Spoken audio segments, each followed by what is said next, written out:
గాంధీ భవన్ లో పార్లమెంట్ దరఖాస్తుల స్వీకరణ కార్యక్రమం స్టార్ట్ అయిపోయింది. ఆల్మోస్ట్ ఆశావాహులందరూ కూడా గాంధీ భవన్ కు వస్తున్నారు, దరఖాస్తు చేసుకున్నారు.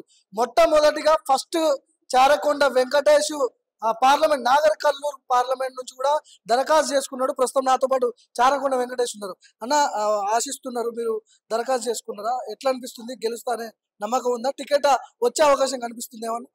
అంటే ఈరోజు గాంధీ భవన్కి వచ్చి మొదటి అప్లికేషన్ ఇవ్వడం జరిగింది నార్కల్ పార్లమెంట్ నుంచి.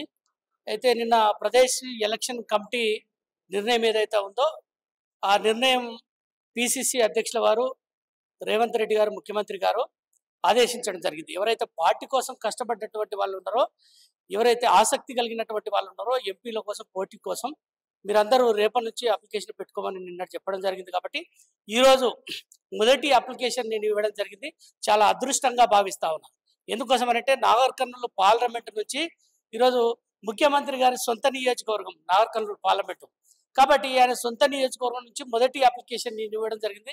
అందుకోసం అదృష్టంగా భావిస్తూ, ఒకవేళ పార్టీ నిజంగా నాకు అవకాశం కల్పిస్తే, అంటే గతంలో 2018లో అచ్చంపేట నియోజకవర్గం నుంచి టికెట్ అడిగిన, అక్కడ బలమైనటువంటి అభ్యర్థి ఉండడం మూలంగా నాకు ఇవ్వలేకపోయారు. మొన్న 2023లో కూడా పోటీ చేద్దామనే ఆసక్తి ఉండే.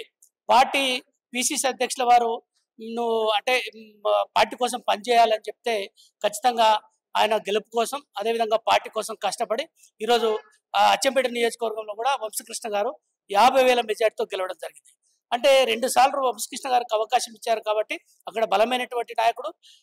ఆ తర్వాత నాకు ఇప్పుడు అదే పార్లమెంట్ నియోజకవర్గంలో, నార్కల్ పార్లమెంట్ నియోజకవర్గంలో ఉన్నా కాబట్టి నాకు అవకాశం ఇస్తే, కాబట్టి అందుకోసమే నాకు అవకాశం ఇవ్వాలని రిక్వెస్ట్ పెట్టుకోవడం జరిగింది, అప్లికేషన్ పెట్టుకోవడం జరిగింది. ఒకవేళ నాకు అవకాశం ఇస్తే ఖచ్చితంగా 52,000 నాగర్ కర్నూలు పార్లమెంట్ నుంచి 2 లక్షల మెజార్టీతో గెలుస్తానే విశ్వాసం, నమ్మకం నాకు ఉందని చెప్పేసి ఈ సందర్భంగా తెలియజేస్తాం. ఎంత డీడీ తీశారు? ఎంత దీనికి దరఖాస్తుకి ఎంత చెల్లించాల్సి వచ్చింది? అంటే జనరల్ నియోజకవర్గాలకు 50,000 పెట్టడం జరిగింది. ఎస్సీ ఎస్టీలకు సంబంధించినటువంటి విషయంలో అప్లికేషన్కు 25,000 పెట్టడం జరిగింది. కాబట్టి నేను 25,000 డీటీ ఇచ్చి అప్లికేషన్ కూడా ఇవ్వడం జరిగింది. కాబట్టి ఇక్కడ నాగర్ కర్నూలు పార్లమెంట్ నియోజకవర్గం ఎస్సీ రిజర్వ్ నియోజకవర్గం కాబట్టి నాకు అవకాశం ఇస్తారనే నమ్మకం, విశ్వాసం నాకుంది. నిజంగా పార్టీ ఆదేశిస్తే నేను ఈరోజు నాగర్ కర్నూలు పార్లమెంట్ నుంచి గెలిచి వచ్చి తల్లి సోనియా గాంధీ గారు తెలంగాణ ఇచ్చినటువంటి, నేను ఉస్మాన్ యూనివర్సిటీ విద్యార్థి నాయకుడిని. అంటే గతంలో తెలంగాణ ఉద్యమంలో చాలా సీరియస్గా పనిచేసి జైల్లోకి పోయి అనేక ఇబ్బందులు పెట్టేటువంటి వాడిని.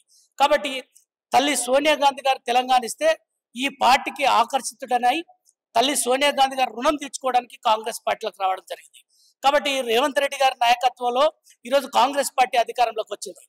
రేవంత్ రెడ్డి గారు కష్టపడి ఆయన చేసినటువంటి ఆయన కష్టంలో 10%, 20% కష్టపడితే ఖచ్చితంగా మేము కూడా గెలుస్తామనే నమ్మకం అసెంబ్లీ ఎన్నికల్లో ఉంటాయి. కాబట్టి అట్లా అందరు కష్టపడి, రేవంత్ రెడ్డి గారితో పాటు అందరు కష్టపడి ఈరోజు తెలంగాణ రాష్ట్రంలో కాంగ్రెస్ పార్టీ అధికారంలోకి రావడం జరిగింది. కాబట్టి ఈరోజు మళ్ళీ పార్లమెంట్ ఎన్నికల్లోకి వచ్చింది కాబట్టి ఖచ్చితంగా తల్లి సోనియా గాంధీ గారు రుణం తీర్చుకోవాలంటే ఈ పార్లమెంటు 17 పార్లమెంటులో తెలంగాణ రాష్ట్రంలో ఖచ్చితంగా 17 పార్లమెంటు కూడా గెలిచి తల్లి సోనియా గాంధీ గారికి రుణం తీర్చుకోవాల్సిందే అని చెప్పేసి ఈ సందర్భంగా నేను నాగర్ కర్నూలు పార్లమెంటు అప్లికేషన్ అభ్యర్థిగా నేను విజ్ఞప్తి చేస్తా ఉన్నా. తెలంగాణ రాష్ట్ర ప్రజలందరూ కూడా రిప్రజెంట్ చేస్తున్నా.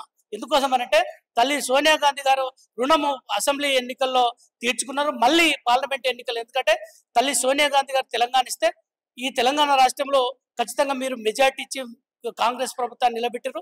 అదేవిధంగా రేవంత్ రెడ్డి గారిని ముఖ్యమంత్రి చేశారు. అదేవిధంగా కేంద్రంలో కూడా కాంగ్రెస్ పార్టీకి అత్యధికమైనటువంటి స్థానాలు ఇచ్చి కేంద్రంలో దేశంలో రాహుల్ గాంధీ గారిని ప్రధానమంత్రి చేయాలనే ఆకాంక్షను నిలబెట్టుకోవాలని చెప్పేసి ప్రజలందరూ, తెలంగాణ ప్రజలందరికీ కూడా విజ్ఞప్తి చేస్తా ఉన్నా. ఇదే నాగర్ కర్నూలు లోక్సభ నుంచి ఇటు మల్లు రవి కావచ్చు, సంపత్ కుమార్ కావచ్చు లాబింగ్లు చేస్తున్నారు. సీనియర్లని వదిలేసి మీలాంటి యువ నాయకులకు ఛాన్స్ దొరుకుతుందా? నమ్మకం ఉందా? ఎట్లా, ఏం చెప్తారు? అంటే నేను ఏమంటున్నాను సార్ అంటే, ఈరోజు తెలంగాణ రాష్ట్రంలో ఒక ప్రత్యేకమైనటువంటి అంటే పాలిటిక్స్ కనబడతా ఉన్నాయి. ఎందుకోసమంటే రేవంత్ రెడ్డి గారు ఒక మార్పును తీసుకొచ్చారు. ఎట్లా మార్పును తీసుకొచ్చారంటే, ఈరోజు తెలంగాణ రాష్ట్రంలో డబ్బులు ఉన్న వాళ్ళకే టికెట్లు, అసలు డబ్బులు లేని వాళ్ళు అసలు టికెట్లే అడగొద్దు అనే పరిస్థితి నుంచి అధిగమించి ముఖ్యమంత్రి రేవంత్ రెడ్డి గారు స్వయంగా తానే ఈరోజు ఎడమబొచ్చు, ఒక ఇంద్రమ్మ ఇంట్లో ఉండేటువంటి ఎడమబొచ్చు అతను తీసుకొచ్చి, ఒక పేపర్ బాయ్ని తీసుకొచ్చి ఈరోజు ఎమ్మెల్యేని చేయడం జరిగింది. మందుల సామెల తెలంగాణ ఉద్యమకారుడు, ఆయన దగ్గర రూపాయి లేదు, ఆయన కూడా తీసుకొచ్చి ఎమ్మెల్యేని చేయడం జరిగింది. అదేవిధంగా ఎంతో మంది ఈరోజు తెలంగాణ ఉద్యమంలో ఉన్నటువంటి వాళ్ళు, తెలంగాణ సమాజంలో రాజకీయాల పట్ల ఆసక్తి కనబరిచినటువంటి వాళ్ళని అందరినీ తీసుకొచ్చి ఈరోజు ఎమ్మెల్యేలను ఎంతో మంది ఎమ్మెల్యేలను చేయడం జరిగింది రేవంత్ రెడ్డి గారు, ముఖ్యమంత్రి గారు. కాబట్టి నాకు బలమైనటువంటి విశ్వాసం ఉంది. నేను కూడా తెలంగాణ విద్యార్థి ఉద్యమకారుని, ఎన్నో కేసులు పెట్టుకొని జైల్లోకి పోయి తెలంగాణ కోసం పోరాటం చేసిన. కేసీఆర్ నియంతృత్వ పాలన నుంచి ప్రజలు విముక్తి చేయడానికి రేవంత్ రెడ్డి గారి బాటలో నేను నడిచినటువంటి వాడిని. కాంగ్రెస్ పార్టీ కోసం ఏ బై ఎలక్షన్స్ వచ్చినా కూడా పార్టీ ఆదేశిస్తే, మన మునుగోడు బై ఎలక్షన్ లో మీరు ప్రజలకు కాళ్ళు మొక్కి ఓట్లు అడగండి అంటే రేవంత్ రెడ్డి గారు పిసిసి అధ్యక్షుల వారు ఆదేశిస్తే ప్రతి ఇంటికి పోయి నేను కాళ్ళు మొక్కిన. అంటే పార్టీని కాపాడుకోవాలి, పార్టీని కాపాడుకుంటే కాంగ్రెస్ పార్టీ అనేది పేద ప్రజల పార్టీ. కాంగ్రెస్ పార్టీ అధికారంలోకి వస్తే పేద ప్రజల అధికారంలోకి వచ్చినట్టు. ఆ ఐడియాలజీ తోటి, ఆ కాన్సెప్ట్ తోటి ఇప్పుడున్నటువంటి మన ముఖ్యమంత్రి గారు రేవంత్ రెడ్డి గారు పిసిసి అధ్యక్షుల వారిగా మమ్మల్ని ఆదేశిస్తే ప్రతి ఇంటికి పోయి ఓటు అడిగి, కాళ్ళు మొక్కి ఓటు అడిగిన నేను. కాబట్టి నాకు బలమైనటువంటి నమ్మకం, విశ్వాసం ఉంది. నాలాంటి వాడిని ఎంతో మందిని తయారు చేసాడు మన ముఖ్యమంత్రి గారు. ఇట్లా ఎడమబొచ్చు లాంటి వాడు కాదు, చాలా మంది ఉన్నారు కాంగ్రెస్ పార్టీలో ఇప్పుడు ఎమ్మెల్యే అయినటువంటి వాళ్ళు 20 మందికి పైన ఉన్నారు. కాబట్టి నేను ఏమంటున్నానంటే ఈరోజు నాలాంటి వాడికి అవకాశం ఇస్తే ఖచ్చితంగా ఇంకొక 20-25 సంవత్సరాలు కాంగ్రెస్ పార్టీకి సేవ చేసేటువంటి అవకాశం వస్తుంది. అంటే గతంలో 2 సార్లు నాకు అసెంబ్లీ ఎన్నికల్లో టికెట్ రాకపోయినా కూడా పార్టీ కోసం కట్టుబడి పనిచేసిన. ఈరోజు పిసిసి జనరల్ సెక్రటరీగా ఉన్నా నేను. కాబట్టి పార్టీ అవకాశం ఇస్తే ఖచ్చితంగా ఏది ఆదేశించినా కూడా పార్టీ ఆదేశానుసారమే నడుచుకుంటూ ఈరోజు రాత్రింబగలు పార్టీ కోసం కష్టపడి ఈరోజు కాంగ్రెస్ పార్టీని అధికారంలోకి తీసుకురావడం జరిగింది. మొన్న నేను కొడంగల్లో నన్ను అక్కడ ఇన్ఛార్జ్ చేస్తే కొడంగల్ కాన్స్టిట్యూన్సీలో కష్టపడి పనిచేయడం జరిగింది. అక్కడ సొంతం, అంటే రేవంత్ రెడ్డి గారి సొంత నియోజకవర్గం అక్కడ. కాబట్టి అక్కడ కూడా 32,000 పైన మెజార్టీ రావడం జరిగింది. కాబట్టి ఎక్కడ పనిచేసినా, నేను ఏడ పనిచేసినా కూడా చిత్తశుద్ధితో, కమిట్మెంట్తో, క్రమశిక్షణ కలిగిన పార్టీ కార్యకర్తగా పనిచేయడం జరిగింది. కాబట్టి నాలాంటి వానికి అవకాశం ఇస్తే ఒక చరిత్ర, అంటే మన ఈ అసెంబ్లీ నియోజకవర్గంలో ఎడమబొచ్చు లాంటి వారికి, మందల సమ్మెల్ లాంటి వాళ్ళకు అవకాశం ఇచ్చి ఈరోజు చరిత్రలో రేవంత్ రెడ్డి గారు నిలబడిపోయారు. అంటే రాజకీయాలు కూడా కొత్త వరవాడిని సృష్టిస్తాయి. అంటే ఈ రోజుల్లో 100 కోట్ల రూపాయలు పెడితేనే రాజకీయాల్లో ఉండేటువంటి పరిస్థితి. కానీ ఈరోజు ₹1 అయినటువంటి వాళ్ళను కూడా ఎమ్మెల్యేలుగా గెలిపించినటువంటి పరిస్థితి రేవంత్ రెడ్డి గారు టికెట్ ఇచ్చి. కాబట్టి ఒక సామాజిక న్యాయానికి కట్టుబడి, ఒక సామాజిక న్యాయం కోణంలో ఈ సమాజం పట్ల ఒక నిజమైనటువంటి చిత్తశుద్ధితో ఉన్నటువంటి నాయకుడు రేవంత్ రెడ్డి గారు. కాబట్టి ఒక బలమైనటువంటి నమ్మకం, బలమైనటువంటి విశ్వాసం నాకుంది.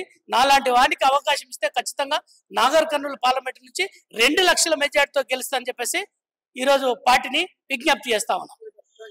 ఇది మొత్తానికి ఎస్సీ ఎస్టీలకు 25,000, దివ్యాంగులకు 25,000, జనరల్ ఎవరైతే జనరల్ కి సంబంధించిన రిజర్వేషన్ సంబంధించిన వాళ్ళు ఉంటారో వాళ్ళకి 50,000 దరఖాస్తు డీడీ తీయాల్సి వస్తుంది. చారకొండ వెంకటేష్ చెప్తున్నాడు, నాగర్ కర్నూలు నుంచి ఖచ్చితంగా నాకు టికెట్ అవకాశం ఇస్తే ఖచ్చితంగా 2 లక్షల మెజార్టీతో గెలుస్తానని చెప్తున్న పరిస్థితి.